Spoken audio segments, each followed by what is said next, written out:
Our final speaker is going to be Stephen Patton from AGL, and he's going to talk about repositioning research with behavioural economics. Thanks, Stephen.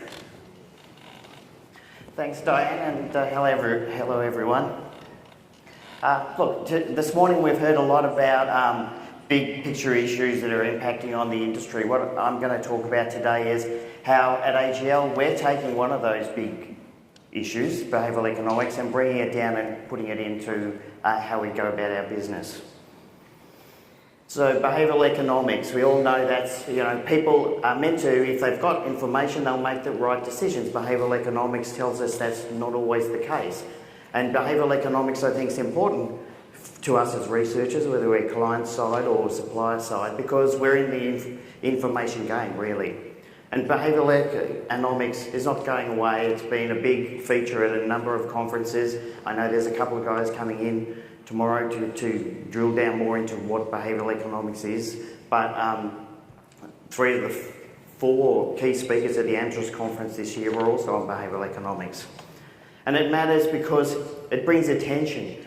Around AGL, our marketing teams and our customer experience teams, they hear about it. They're being approached by marketing companies talking about what BE is, and so it can make you look differently in the eyes of the people you work with, or seem different when you understand these things. And it also adds to your offer, because what behavioural economics does is it creates a framework, and a framework that we can integrate into research and therefore offer more than what we currently do. So before we get on to that, I'll talk about why we exist, and why I exist is because I bring better decision making to AGL, and I do that through helping my managers understand situations, show them how to influence results and outcomes, and also predict the unknown. Essentially, that's what we do. And as researchers, again, client side or supply side, we are really curious people.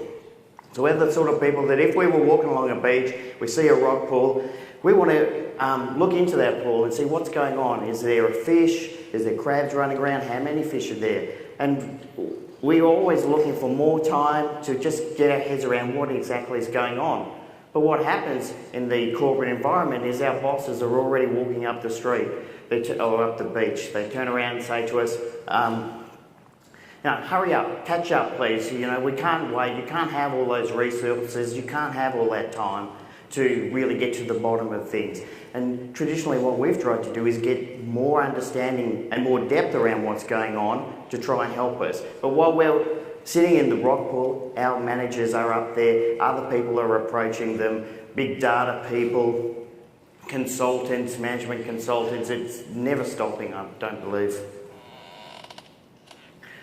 But what we do as researchers, client-side researchers, is we try new things. We build up on our presentation skills. We try new methodologies. Presentation skills coming up. I'll catch up with me very soon. Storytelling. We like to storytell and just get better at how we present the results. But still, the pressure is on us to get better, to get faster, to get cheaper. And that hasn't gone away. But the issue is, we have got faster, we have got better. If you think of Caddy to Online and before that paper, everything we do now is faster, everything we do through improved technology. When I first got involved in this game, it would take days to get a crosstab done. Now you can do it at this click of a button. And of course there's MROCs and online qual. Click that button. But it used to be different. When I got involved in research 20 odd years ago, this is Melbourne Park in Melbourne. Within a month or so, we had a Christmas party. I went along to this Christmas party, and I hadn't been to any big research events. And all of the big bosses from the research at the day, I don't know if there's still some of you guys in the room, they were fronting up in Porsches and Maseratis, and they had a lot of prestige, and people were giving them money. Like the tracking program I started on was, I believe, a $10 million job. We do the same thing nowadays for around 200K. Had a team of 16 working on it. I have half a person working on it. So these people, They weren't running looking for money, they weren't looking for time, they had all the time in the world to pull together their reports. You were lucky if you saw a questionnaire. And they had mystique, and that mystique was built up around how to collect data and how to collect information. And as we've seen through all of the earlier presentations here and elsewhere, data is everywhere today. So if our offer is just to provide data, there's not going to be enough. It doesn't have the value. And so that pressure to get cheaper, faster, better is just not going to go away. And that's what got me interested in behavioural economics. Now, behavioural economics, Dan Kahneman's one of the founding fathers, and I also like his quotes, like, nothing in life is as important as you think it is while you're out there thinking about it. As a client-side researcher, that's always the case. There is always pressure on us to get results today and to push them out to the business, and there's a lot of heat. Daniel Kahneman's Thinking Fast and Slow introduced the dual process thinking that I'm sure you're aware of. But also I like him, whoops, I've turned it off.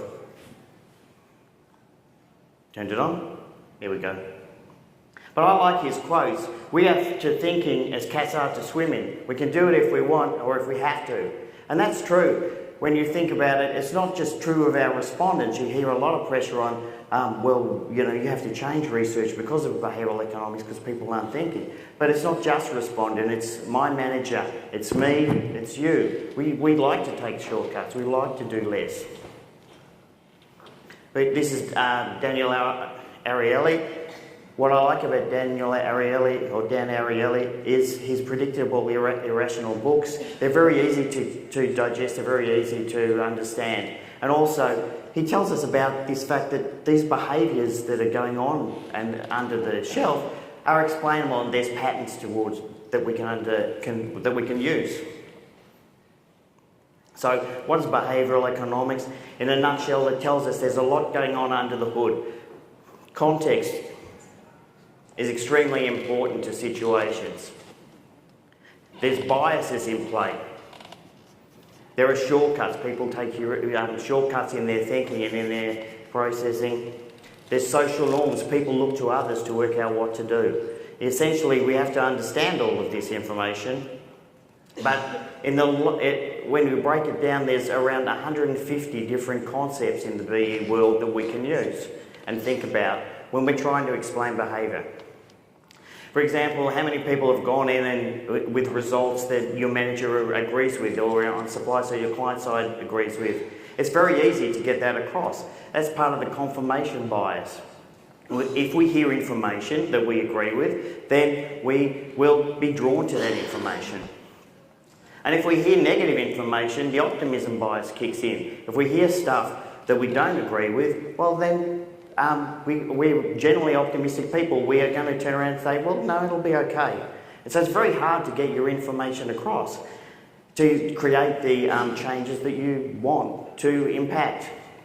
And by using these frameworks, not just in our research, but also in how we interact with our management, how we interact when we're presenting results, you can actually improve the impact.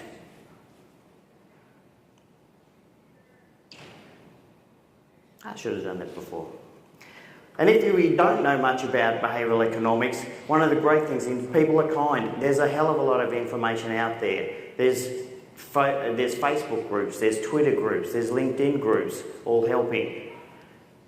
There's courses through Coursera and IIeX where you can do an online course for 7 weeks and get yourself a real good understanding of just what is behavioural economics at a high level. The course by Dan Ariely on the Coursera network is extremely good, and I'd recommend it to anybody who's in the research world. And of course there's lots of books, and I mean, apart from the books we discussed, there's more books coming out all the day. It's hard to catch up with them. I mean, the Psychology of Price I just read, Lee was at the ANZRIS conference, and that is a great read just for people who have to do any sort of pricing details. That influenced the Psychology of Persuasion book. whether it's a behavioural economics book or not, I'm not really sure, but it's a really important book for me because when I sat and read that book a few years ago, I realised that as we're working our way through all these survey results, there's information that we should understand. The 7 ideas of how to influence and persuade people is very important to us in just getting our messages across, but it's also very important in understanding how our business can impact on the end customers. So now we're going to talk about IIeX, and we're one of those brands, 176 or 7 years old, the second oldest company in Australia. We have a relationship with the majority of Australians. And like John said this morning, I mean, there's companies people do not want to have relationships with. I think gas and electricity companies right up there. But we need to, if we're going to get our message across, know how to influence people and how to engage people. So when the brand manager came to me and asked for me to find somebody to speak to them about behavioural economics, it was a couple of years ago now, and it was a field I was interested in. I set up what Dan Ariely calls a Ulysses contract. This is where you force yourself to do something or make a commitment, because then you're going to make sure you do, you deliver. And so I said, no, I'll take you through that. And initially, as a survey manager, a research manager, quite often we're just seen as the person you go to understand what customers are saying. A lot of people don't go to us and say, well, what do you think's going on? Even though we've been involved in corporate life for 20 years or more. What happened next was we ran those sessions. We ran 2-hour intro sessions, and they were very successful. And that led to the next level, which was we brought in Crawford Hollingsworth from the UK, and we ran a full day session on an important topic for us as energy providers, which is energy efficiency. And we brought in the strategy teams, the marketing teams, the communications teams, and we worked through all of the issues and came up with an approach to energy efficiency that we then pushed out through our advertising and through our normal communications channels. So from this acceptance that Be Here had something to offer at IIeX, we then started to look at, well, what does BE mean for our normal research projects? So we developed a new bill, and it was done through traditional research techniques that we've been using for a number of years. But this time, at the end of it, we thought about, well, what does BE use? And so we made some minor adjustments. We also used BE in developing our online management tool. So there's social cues in this product, the IIeX Energy IQ, where people are shown what you use, what your neighbours use, because we know people will use that as a lead to adjust whether they are using enough or too much energy. And since that time, and we've just finished a project with the Mike Daniels, who's going to be here tomorrow, we've actually run a complete, I'm getting there, a complete analysis in our dual focus. So what we do now is, with the dual focus, we looked at, okay, here's a problem, we're going to look at it in a traditional research sense. Side by side, we looked at it in a BE sense. So we did a BE lens analysis of all of our communications. We did a traditional focus groups and online qualitative research, online quant research around our comms. Then we merged the two together in our reporting. And what was interesting was, yes, 50% of what we learned from both sides of the fence was the same, but there was at least 20 to 30% that was different. And what that meant was we could look at the results from what people said, we could look at the results from what the BE analysis said, and we could put the two together, and then we could make an informed decision about which way we should go. Generally now when a problem comes to us, we look at, well, what's the behavioural challenge, which concepts should be involved, and then we select an appropriate response. But it's really important, I think, that we understand that this doesn't leave outside research, and that the research process we have still has to be involved. It's not a this or that, it's a both together will make your offer stronger. And when we look at our outputs, we borrow this from the Behavioural Insights team, we look at the solutions to problems. Well, is it easy? Is it attractive? Is it social? And is it timely? Because if we have that as part of our solution, then we have more than likely got BE as also part of our solution. So, SurveyMonkey wants your job. Back to this concept of, well, how do you reposition yourself? Well, it's about, are we data collectors, are we information gatherers, or are we explainers of what people want to know? And SurveyMonkey, they do over 2 million surveys a day. You can see here that all of our QPMRs, it doesn't matter because we write surveys like a pro. Even something like a matrix questions that can be tricky, well, not anymore because Sarah here has written something for us. So if we're going to be involved in that, if we're going to use that as our focus, then we're going to be in a never-ending battle. There you go, another click. This is Greg Davies. He's the head of Behavioural Quant Finance at Barclays. He looks like a good guy. Now his employee, he sits there. If you look down the side, and this is just a warning for all you people with LinkedIn, strange people like me may just get hold of your profile and use it. His managers have employed him because he brings understanding, because they think he can show them how to influence, and they think that he can help them predict the unknown. Now, I know that Greg can do that, but what I want him to do is work for us. I don't want the insights industry to work for Greg. Thank you.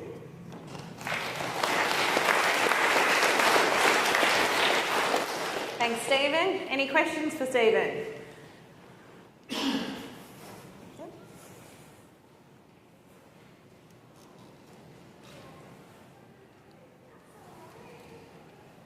Hi Stephen, Ray here. Is there an ethical risk with some of this, or perhaps a reputational risk? So if we use nudge or behavioural economics to get people to turn off the lights or turn up the air conditioning, then people will think that's good. But if on the other hand, we use it like the banks have done to get people to roll over debts, that we're accused of manipulating people.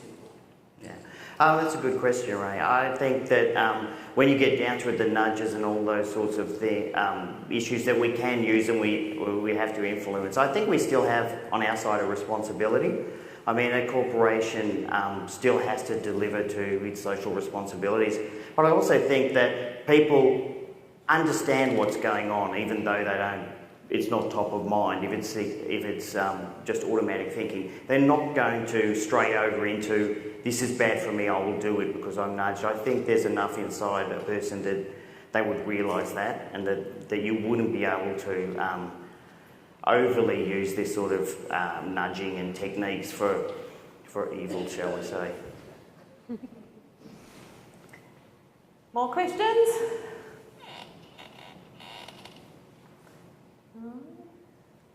Everyone's eager for lunch, are we? I think it looks that way. All right, thanks very much, Stephen, and I think it's fun.